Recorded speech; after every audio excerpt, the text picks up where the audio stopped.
providing you and your family peace of mind and assisting with everything you need before, during, and after your stay with us. Sylvester Comprehensive Cancer Center is South Florida's only NCI-designated cancer center and specializes in treating the most complex cancer cases. Your first-class cancer care is just a flight away. Learn more at sylvester.org. Hello, good people. This is Uncle Selvin. Long time you not hear from me. When I was growing up around here, if you was not feeling too good, there's nothing in a dip in the sea couldn't clear up. Or better yet, your mama would fix you some good bush tea. Mind you, they still works. But the truth be told, those were simpler times when advice about your health and wellness was pretty straightforward. And you trusted it. Today, around here for trusted advice, the folks at Healthcare Pharmacy is the ones I trust. Their team of healthcare professionals and pharmacists have been serving this community now for over 30 years. Healthcare Pharmacy with 2 locations, Grand Harbor and Governor Square. You can reach them wherever you is. Hello and welcome to For the Health of It. I will be interviewing Marilyn Whitaker. She's a financial coach. The name of her coaching business is Coaching Change. Hello and welcome to For the Health of It, Marilyn. Hi, Tara. Thank you so much for having me. Marilyn, why do you think people should be interested in their financial health? Well, for one thing, the world is shifting and changing, and more than ever before, people certainly need to ensure that they're not wasting their money, but rather having their money work for them. Well said. And on the circle of wellness, financial health is a big component of it, because if you're not able to handle your electricity bill or your utility bills, your electricity bill and your food bill, these are stuff that's needed. All right, we need basic shelter and food. We have to buy our food for the most part. So financial health is a big part of this. Absolutely. Okay. I think, Tara, everybody should just take 1 month, leave their funds in the account, and see how well they do without them. So wake-up call. Yes, that's why we wouldn't be able to pay for our mortgage, we wouldn't be able to pay. Exactly. Our light bill would go off, our phone would go off. I don't need internet. It's not a staple. But life is much better with it. It is. And that might be the difference between surviving and thriving. Right. I hope our audience is understanding that the connection between health and finances. Absolutely. And Tara, one of the programs that I work with speaks to how people who are financially well off tend to stay healthier. They're able to pay for certain things that those persons who don't have funds can't pay for, like someone to cook their meals, or to be able to go to the gym or to have a trainer. These are considered luxuries for some people. Well, wouldn't it be great if we all could live like that? Yeah, for real. I make some adjustments for my finances. One of them is I pay pretty significant fees for my yoga class. And I think that that's not only good for me physically, but mentally it has been an enormous help. But I make sacrifices in other areas of my life to make that. So where do you start with your coaching for financial health? In session 1, we look at insurances. The reason for this is that some people are not aware that there are 5 critical insurances that they should have. And if one of those is not in place and there's a problem in that specific area, their finances in the future could be totally out of whack. For example, health insurance. Obviously, if people are employed, they are supposed to have health insurance, but not every single employee does provide that. And sometimes people will risk it and go without it. But have you ever had a relative who's been air ambulanced? It's approximately $10,000. Probably more now, because this is a figure that I'm looking at from some years back for a relative of mine. Without insurance, that individual then has to try to find family and friends who are willing to help them gather those funds to get the person off the island. Then we're talking about the U.S. rejecting them because medical care there is obviously quite expensive. Okay, So it's a critical insurance for everyone to have. And when you're in that sort of dire need, you're you know that's not the time to be high stressed. Exactly. So having a good health insurance plan, having life insurance, God forbid people pass, that's when we notice, at least that's one of the reasons why people often lose their houses, you Yes. know, when the breadwinner passes away or something like that. So that's where you start at your basic plan. So Marilyn, is this a budgeting program that you provide, or is it a little bit more substantial than that? It is quite substantial in that we go through a number of things. Budgeting obviously is dealt with in session 1, but is usually not completed until session 2. Reason for that is a lot of people think a budget is just writing down how they think they're going to spend their money at their next payday. But the more crucial aspect of a budget is to place all of your receipts someplace you can find them at the end of the week. Go into your spreadsheet and literally put them into week number 1. Do the same thing for week 2, 3, and 4. On an odd month, we might have a week 5. At the end of the month, then see how well you did. A lot of people tend to go over, and when they go over the budget, obviously those monies come from someplace. Mm-hmm. Yeah. Those monies usually come from a credit card, which is another topic that we get into later in the coaching session. Okay, and I see session 2 is saving $2,000 for a rainy day. Most people say the $1,000, but I agree with you. We are no longer a $25 bill. Used to, you know, you could spend that and have that almost for a week, but Exactly. you blink twice in a grocery store now, and that's $50. Exactly. Yeah, and you know, Cayman tends to be quite a hot place to live in, so sometimes, you know, depending on what is wrong with your AC, you're going to need more than $2,000. If you know, haven't budgeted for it, then you could go a week, 2 or 3 until next payday before you can fix it. Yeah, or God forbid your car. You know, cars can be terribly expensive to fix, and then if you don't have money to pay for the stuff that goes wrong, you're robbing Peter and paying Paul, and then you end up a year later in the same financial vertex. Yeah, or sometimes worse. Yeah. Because sometimes when we rob Peter using that credit card, that we don't pay it back the next month, then we have to rob Peter again the following month, and the cycle might continue for up to 4 or 6 months until the card is maxed out. Mm-hmm. Yeah. Session 3 is deciding where to invest funds. So part of your coaching strategy is to help people, as you said before, make their money work for them. Absolutely, because sometimes people save money and they have it put down, and then it's not actually getting any return for them because, as you know, savings accounts yield very little these days. Mm. But if they can get into some financial vehicle that they can come out of fairly quickly when there is an emergency, then that's more beneficial in the long run. Would you give, I know it might be giving away a little trade secret, but could you give our audience just a little taste of what something like that would be like? An example. So most of my clients start out with saving their money at credit union, but in shares, not in the savings. Credit union makes your funds easily accessible. And a lot of my clients like to leave a certain amount of money there because they can just get in that line and withdraw it.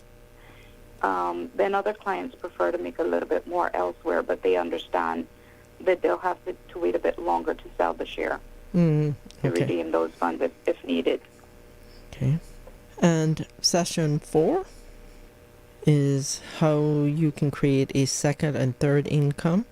That's right. That's the exciting session for me because a lot of people just have a 9-to-5 job and they basically live month to month. They've become accustomed to that level of lifestyle, and that's why they can't get anywhere. So they need a second income. And they need to understand this second income needs to be something that they enjoy, because nobody wants to go from work to work. Mm-hmm. And then that second income can be utilized to save or invest or work towards bigger investments. Again, could you give an example, or is that giving away a trade secret, so to speak? No, I will certainly say that, a lot of people are afraid of investing in the stock market, and rightfully so. But obviously, in 1 year, they can't build a one-bedroom apartment. So they'll have to save a bit longer to maybe add that on to their current property or decide to purchase land. That'll take several years of saving to, pay off for the land and then start to build a second property. So it really just depends on where the individual is at. For some people, a second property would be actually a big no-no because financially they're just not able to cope with that stress. So sometimes the solution is just to build on something extra to your home if you're willing to have tenants troop, on the side of your house type thing. Like either Airbnb, Exactly. a simplex rather than a duplex. Exactly. Yeah. Yeah, because that's a great little income every month. And now, if you don't have a mortgage on that, and you just have the one mortgage on your house, you don't have an extra debt to pay. Yeah. So if the person is able to maybe extend their current mortgage by just a little bit, 30, 50,000, whatever it takes to build that on, depending on how big they make it, they may need 80,000 or 100,000, depends. Mm-hmm. And I don't get into that aspect of it. I leave that for the contractors, yeah?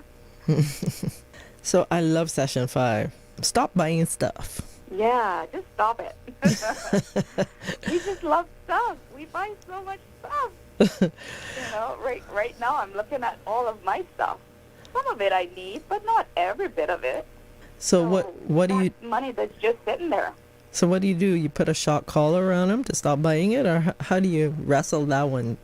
Every client is different. Some clients are happy when they get to this session, and we walk them through why they're buying stuff. For the average individual, it's some void that they're trying to fill. For other people, they truly need some of the stuff, but they could maybe pull back a little bit. For some people, it might be that they're trying to help someone else. We talk about how helping people is important, but not at the expense of hindering yourself. Yeah. We have some cultures like the Spanish culture. They really do believe in helping out their families and whatnot. At some point, you may have to draw the line to say, am I putting on my oxygen mask first, or am I giving it to someone and being oxygen financially deprived? That's correct, yeah.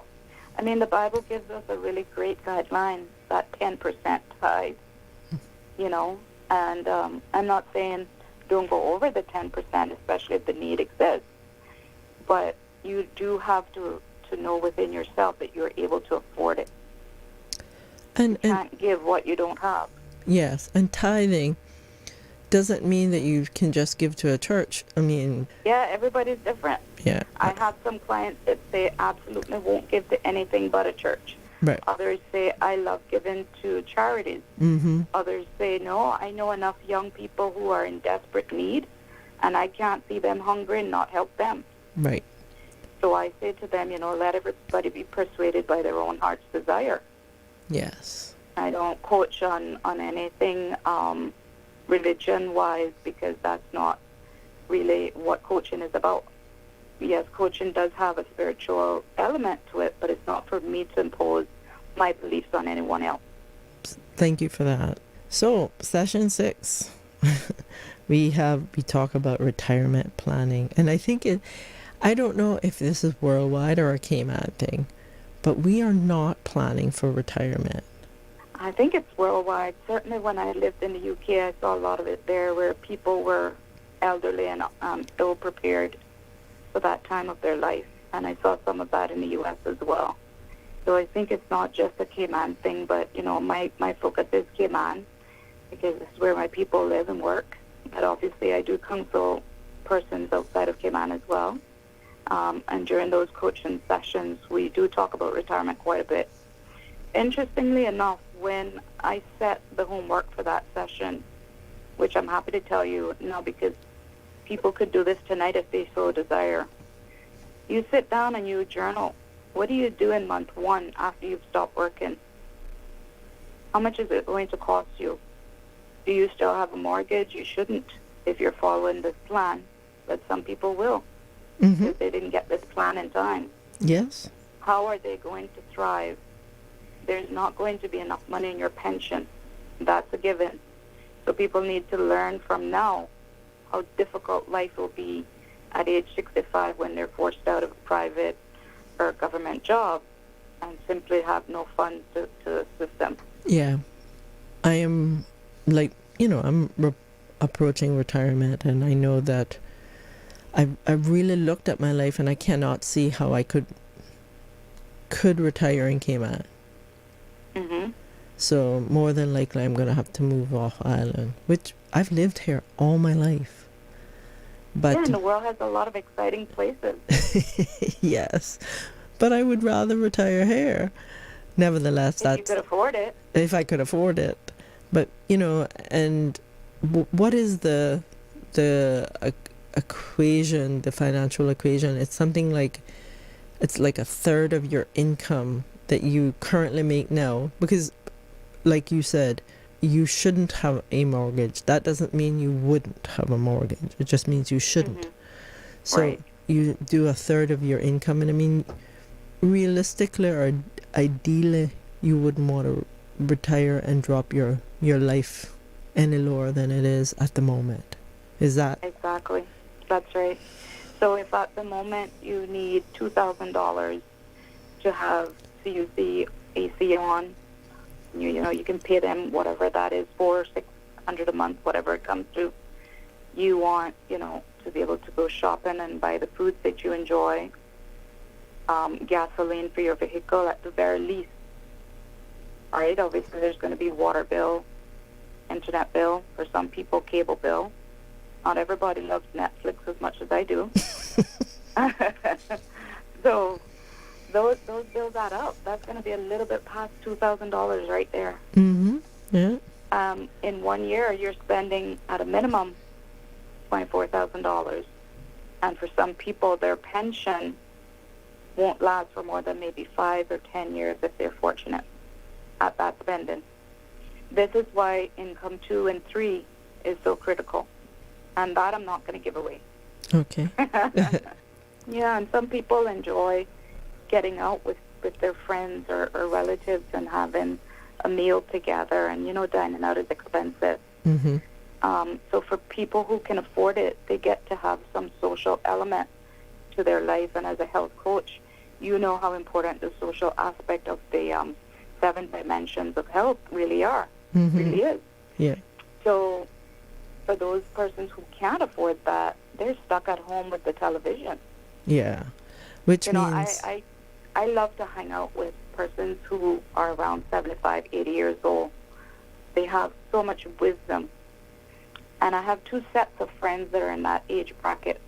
One set, they're millionaires. The other set, unfortunately, some of them are needing to go to NAU. Mm, And it's a completely different world. it is. And the big difference is not taking care of our income. Like some people didn't learn how to cherish that income, invest it, leave it in a long-term investment, and truly see returns on it. Some Yeah. people didn't work a second job or have a business or any of the other things that we recommend in these coaching sessions. And so they're unfortunately having to sit at NAU for hours hoping that they're successful to get the funds that are needed. And it's such a sad reality to some folks. Whereas my other set of friends, they're saying to me, would you like to go on trips with us? Mm-hmm. One lady said, I'll pay you to drive me around because I can't drive around in the U.S. anymore. Oh, wow. Yeah, and this was amazing. Like, I was like, oh, okay, let's go. So we get back to savings. Are we teaching our children how to save? That's an excellent question, Tara, and I really think that our society doesn't really put enough credence to it. Certainly when I was in middle and high school, there was absolutely no mention of that. Yeah, I took accounting, and I did fairly well in accounting, but that didn't help me to manage my finances when I started working at 16. Mm-hmm. Everything I did at that time was what I learned from my parents, and they did what they learned from their parents. So, I was fortunate because I enjoyed saving, and I learned to save, and I managed to do that from a very young age. But I look back, and I think I could have done even better had I had this training and this coaching. It's a little bit more than opening up a bank account. It is, if you get $50 for Christmas, put $25 in the bank, or at least put $10 in the bank. But put something in the bank. Am I correct? Absolutely. I mean, that's money that you didn't expect. So you should put it all in the bank. Stop buying stuff. Yeah. We don't need more stuff. We just need the toiletries to keep, replenish them as needed monthly or every couple of months or whatever. But you don't need, some people have loads and loads of clothes. I had an interesting client. She told me she had built on a closet to her room so that she could have a huge closet to walk into and display her clothes, and she's still buying clothes online. Well, let her know that I need some clothes, and maybe she's my... With the buying of stuff, we must understand the opportunity cost. Mm-hmm. If you buy $5,000 worth of stuff, you can't take that same $5,000 and invest it. Mm-hmm. But if you invested that $5,000, when your dividends come in, you could take those dividends and go buy clothes. Aha. And you still have the $5,000. So, Marilyn, how can our audience get on to you? My phone number is 939-6970. That number again, 939-6970. That's usually the best way to reach me. WhatsApp is preferred because I'm oftentimes coaching. They can also reach me via social media. I have not just set up all of the business social media yet, but everybody knows me on Facebook as Marilyn Darling. And then, of course, on other social media, I'm Marilyn Whitaker. Okay. So what is Coaching Change? What's the ethos of your business? The idea behind change is that if we stay the way we are right now, we're going to always get what we're getting right now. We have to change in order to see progress or to enjoy the benefits of that progress. So as you know, as a coach yourself, we hold clients accountable to making the change. And oftentimes after the first 6 weeks, I get clients coming back and saying, hey, I need more help. I'm still buying stuff. I'm still a shopaholic. Or I'm just not doing the budget properly. Or I just want you to help me to make this a bit easier. Some people even hate the word budget. So we refer to it then as cash flow. That sounds a little bit better, So, it all depends on what clients need. And I tell clients book 6 weeks at a time because I do give that last week free. So they essentially just pay for 5 up front. Okay. Quickly just tell the people, our audience again, how to get on to you. My phone number is 939-6970. Marilyn, thank you so much for being on For the Health of It. We are moving you to the life you want. There's nothing more important than your health, and seeking expert healthcare with physicians you can trust is what you deserve. UHealth, the University of Miami Health System, offers peace of mind to you and your family with a first-class experience. Our patient coordinators assist with everything you need before, during, and after your stay with us. As South Florida's only academic-based health system, UHealth offers cutting-edge treatment, compassionate care, and life-changing results just a flight away. Learn more at umiamihealth.org/international. When I first started going to Healthcare Pharmacy, it was because it was convenient. But over the years, I continued to shop there because I trusted them. One day I was picking up my prescription, and the pharmacist noticed an over-the-counter medication in my basket. She said, "I hope that's not yours. It will interact with your prescription." And I thought, wow, thank you. Trust is so important when it comes to your health. Healthcare Pharmacy, with 2 locations, Grand Harbor and Governor Square, where they care about my health. This is For the Health of It with Tara Bush. Brought to you by the Health Services Authority. Caring people, quality service. Visit hsa.ky. For the Health of It with Tara Bush. Brought to you by Healthcare Pharmacy, where they care about your health. 2 locations, Governor Square and Grand Harbor. Refill and transfer prescriptions online. Call 947-8900 or visit healthcarepharmacy.ky. Also brought to you by Cayman Medical Center, Cayman's most awarded private medical clinic. And UHealth, International University of Miami. World-class healthcare in the heart of Miami. The Light Room, your holistic sanctuary for physical and mental restoration, repair, and rejuvenation. The power that made the body heals the body. 38 Pasadora Place, Georgetown. Find us online at www.thelightroom.ky or call 938-HEAL.